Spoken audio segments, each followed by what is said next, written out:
Hello everyone, నేను మీ దినకర్ నుంచి Shaktiraj. Welcome back to DJ and MJ creations channel. ఇప్పుడైతే నేను ప్రస్తుతానికి జూడ్ మూవీ చూసి వచ్చి దాని గురించి మీకు చెప్పబోతున్నాను. ఆ సినిమా ఎలా ఉందనేది ఫస్ట్ లైన్లోనే చెప్తున్నాను. మీకు ఎక్కువ సోది లేకుండా సినిమా అయితే చాలా బాగుంది అనిపించింది నాకైతే.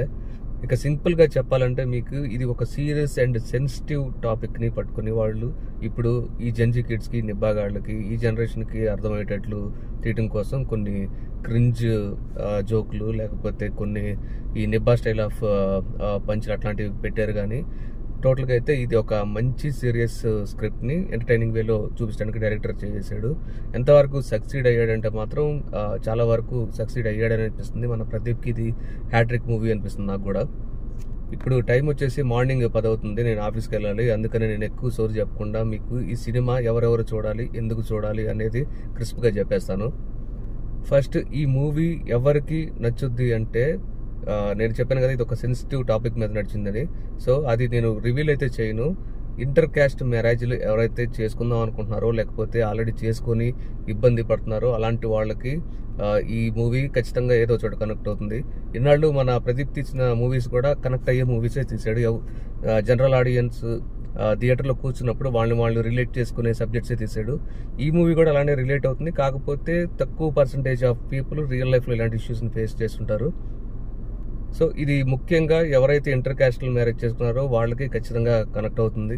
నేను ఈ టాపిక్ మీద ఆల్రెడీ ఒక షార్ట్ ఫిల్మ్ తీసాను ఒక 5 years బ్యాక్, ఆత్మారావు వర్సెస్ ప్రేమారావు అని చెప్పేసి. బట్ నాకు కామెడీ జానర్ అనేది బాగా టఫ్ అయిన సబ్జెక్ట్ అనమాట. నాకు రాని సబ్జెక్ట్ అది. అందుకని అదంతా ఈవెన్ నాకు కూడా ఇప్పుడు చూసుకున్నా కూడా అది నాకు నచ్చదు. బట్ యాజ్ ఏ కంటెంట్ క్రియేటర్గా చెప్తున్నాను, ఈ డైరెక్టర్ అయితే సక్సీడ్ అయ్యాడని చెప్తున్నాను.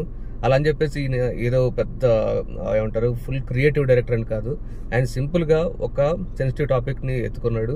దాన్ని ఇప్పుడు ఈ జనరేషన్కి అర్థమయ్యేలా చెప్పడానికి ఆయన కొన్ని అన్నెసరీ మూమెంట్స్ని కూడా రాసుకున్నా కూడా అవి కూడా ఫస్ట్ హాఫ్లో అక్కడక్కడ వస్తాయి. బట్ ఆయన చెప్పాలనుకున్నైతే మాత్రం స్క్రీన్ మీద ఎరగదీసాడే అనిపించింది. ఇక ప్రదీప్ గురించి అయితే చెప్పక్కర్లేదు. ఎలా పడుతున్నాడో కథల్ని కానీ ఏమో కానీ, తను కూడా ఒక డైరెక్టర్ కాబట్టి నాకు ఇట్లా డైరెక్టర్లు మంచి యాక్టర్లు అయినా లేకపోతే వాళ్ళని ఇట్లా చూసినప్పుడు హ్యాపీగా అనిపిస్తుంది. ఒకప్పుడు రిషబ్ శెట్టి, తర్వాత ఇప్పుడు నాకు ఈ అబ్బాయి కూడా హీరో అయిన తర్వాత కొంచెం ఏదో చూస్తే మన బాయ్ నెక్స్ట్ డోర్ ఫీలింగ్ లాగా అనమాట మన కుర్రోడ్ని చూస్తుంటే. రీసెంట్గా ఎవరో తన లుక్స్ మీద కామెంట్ చేశారు కదా, సో వాళ్ళంటి వాళ్ళందరికీ ఈ సినిమా హిట్ అయితే లాగిపెట్టి కొట్టినట్టు అనిపిస్తుంది. ఇప్పుడు ఏంటంటే హీరో ఎలా ఉండాలనేది అందరూ ఒక స్టీరియో టైప్ చేసేసారు. మనోడు అటన్నిటిని బ్రేక్ చేసుకుంటూ వస్తున్నాడు. నేను హీరో నాగార్జున ఒక కమెంట్ ఏదో పాస్ చేసాడు అని చెప్పేసి విన్నాను. అంటే అది గుడ్ కామెంటేలండి. ఒకప్పుడు రజనీకాంత్, తర్వాత ధనుష్, ఇప్పుడు ఈ అబ్బాయి లుక్స్తో సంబంధం లేకుండా ఆర్ఆర్ కెరీర్ని బిల్డ్ చేసుకుంటున్నారు అని చెప్పేసి. సో అంటే ఆ సెంటెన్స్ నాకు సరిగ్గా గుర్తులేదు. బట్ నాకైతే నిజంగా అనిపిస్తుంది ఇంకో 10 ఏళ్ళు కనుక మనోడు ఇలాంటి కథలే పెట్టుకుంటే అసలు తిరగలేదు ఇంకా. ఇక నాకు పర్సనల్గా ఈ సినిమాలో బాగా కనెక్ట్ అయిన సీన్ అయితే ఒకటి ఉంది. ఇన్నాళ్ళు మనం ఒకవేళ లవ్ ఫెయిల్ అయితే హీరోయిన్ని లాగిపెట్టి కొట్టడం, లేకపోతే వాళ్ళని తిట్టడం, లేకపోతే అబ్యూజ్ చేసే వాళ్ళని చూస్తుంటాం. కాకపోతే ఒక అబ్బాయి నిజంగా జెన్యున్గా లవ్ చేసి తను బాగుండాలని కోరుకుంటా, తన కోసం వాడు పడే బాధ ఏదో పడతా బట్ స్టిల్ హెల్ప్ చేద్దామని చూస్తుంటాడు. చూసావా, అలాంటి కుర్రోళ్ళు చాలా రేర్గా ఉంటారు. సో ఇది అలాంటి వాళ్ళకి సంబంధించిన సబ్జెక్ట్ అనమాట. అలా అని చెప్పేసి ఇదేదో 90s స్టైల్లో కొంచెం క్రింజ్గా అయితే ఇది లేదు. చెప్పాను కదా, మనవాడు రెండు బ్యాలెన్స్ చేయడానికి ట్రై చేశాడు. ఒక మంచి కథని ఒక నిబ్బి స్టైల్లో చెప్పడానికి ట్రై చేశాడు.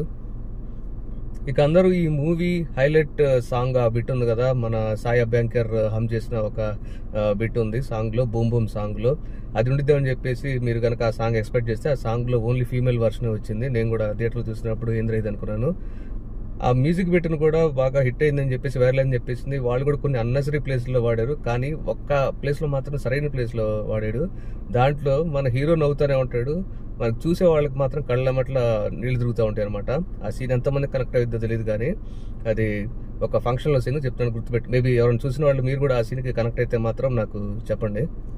ఇక ఈ సినిమా ఎవరికి నచ్చదు అన్న చెప్పాలంటే, ఇంకా సింపుల్గా చెప్పాలంటే క్యారెక్టర్ లేకుండా అమ్మాయిల వెంట చిల్లరగా పడతా, నువ్వు అంటే ఇంకా ఎక్స్ట్రాలు చేసే బ్యాచ్ అలాంటి కుర్రాళ్ళకి నచ్చదు. అండ్ అబ్వియస్లీ జెన్జీ కిడ్స్ కోసం కొన్ని సీన్లు రాసని చెప్పు కదా, అతి సీన్లు నచ్చుతాయి వాళ్ళకి. అండ్ ఇంకెవరికి నచ్చుతుందంటే క్యాష్ ఫీలింగ్ ఉన్న వాళ్ళకి అసలు నచ్చదు ఈ సినిమా.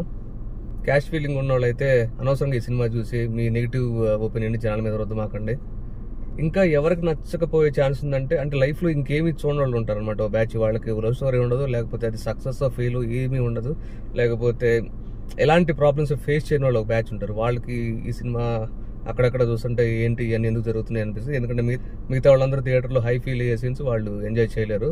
సో ఇది అలాంటి అంటే ఎందుకు పనికిరాని బ్యాచ్ ఉంటారు కదా. సో తిన్నావా పడుకున్నావా లేసా బ్యాచ్ వాళ్ళకైతే అసలు నచ్చదు. మూవీ లవర్స్కి అయితే ఆబ్వియస్గా సినిమా నచ్చింది. చెప్పినట్టు కొన్ని అన్నెసరీ సీన్స్ లేకపోతే ఇరికిచ్చాలని చూసిన బీజిఎమ్స్ ఒకటి చూసావా అవి నచ్చకపోవచ్చు. ఇక న్యూట్రల్గా మేబీ 90s కిడ్స్ అయినా కూడా ఈ జనరేషన్ థింగ్స్ని అడాప్ట్ చేసుకోవడానికి ట్రై చేసిన అలాంటి వాళ్ళకైతే మాత్రం ఈ సినిమా నచ్చుతానని చెప్పాలి. ఇక ఫైనల్గా చెప్పాలంటే మీకు కానీ క్యాస్ట్ ఫీలింగ్లు అలాంటివి లేకపోతే హ్యాపీగా ఈ సినిమాని ఎంజాయ్ చేయండి. అండ్ ఈ డైరెక్టర్ ఏదో క్లైమాక్స్ని సినిమాటిక్ లిబర్టీ యూజ్ చేసుకొని హ్యాపీ ఎండింగ్ ఇచ్చాడు, కానీ రియల్ లైఫ్లో అయితే అది ఇంకా మారడానికి ఇంకో 20 years పడుతుంది. జనాలు కూడా మారుతారనే చూద్దాం. మీరు అలా అని చెప్పేసి పెద్ద మెసేజ్ ఓరియంటెడ్ సినిమాలా ఫీల్ అవ్వమాకండి. ఫుల్గా ఎంజాయ్ చేయొచ్చు. అన్ని ఎలిమెంట్స్ ఉన్నాయి సినిమాలో. ఫస్ట్ హాఫ్లో చిన్న పట్టించుకోమాకండి అంతే.